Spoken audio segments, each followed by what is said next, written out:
À 2 semaines de la passation de l'examen national de fin d'études primaires, les autorités de la province éducationnelle Haut-Katanga 1 ont réuni ce 15 mai 2023 tous les chefs d'établissement des écoles primaires publiques et privées agréées de Lubumbashi.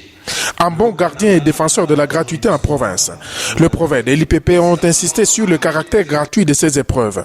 Nous avons bien voulu réunir les noms des chefs d'établissement des écoles primaires pour leur rappeler sur certaines instructions relatives à la gratuité, mais aussi à la lutte contre les antivaleurs et plus particulièrement aussi à la passation de l'ENAFEP qui du reste est gratuit pour les écoles publiques primaires, mais aussi ça fait déjà 2 ans, donc depuis l'année scolaire passée, l'autorité nationale a eu à prendre une circulaire pour rendre gratuit cet examen dans les écoles privées agréées.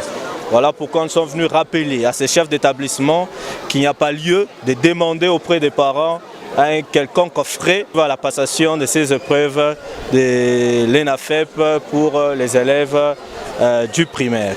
Nous insistons que le pré-ENAFEP n'existe pas.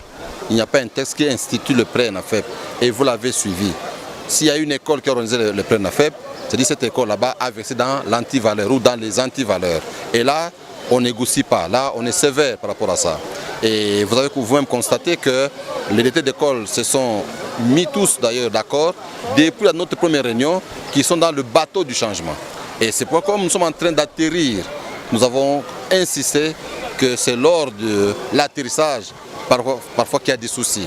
Et notre souhait, c'est de pouvoir atterrir en douceur, dans la quiétude, dans la calmie totale. Et c'est un pacte que nous venons de signer avec les têtes d'école, qui nous ont promis qu'ils vont mettre tout en œuvre pour ne pas verser dans les antivaleurs. Nous gardons le contact avec les écoles, nous gardons le contact avec les parents. Vous l'avez vous-même suivi, le parent a même pris la parole par rapport à ça et a reconnu qu'il y a de la calmie et qu'il faille continuer ainsi pour mieux terminer l'année. Au fait, pour nous, la gratuité ne se négocie pas. Et nous sommes heureux que nous sommes en train de pérenniser cette gratuité-là et que les directeurs aussi se sont imprégnés ou sont déjà imprégnés de cette mesure de la gratuité et surtout de lutte contre les antivaleurs aussi, parce que les deux vont de pair. Par cette approche de gestion axée sur les résultats, les autorités de la province éducationnelle EPST Haut-Katanga 1 veulent ainsi rattraper l'histoire qui renseigne que le Haut-Katanga s'est toujours distingué comme meilleure province éducationnelle en République démocratique du Congo.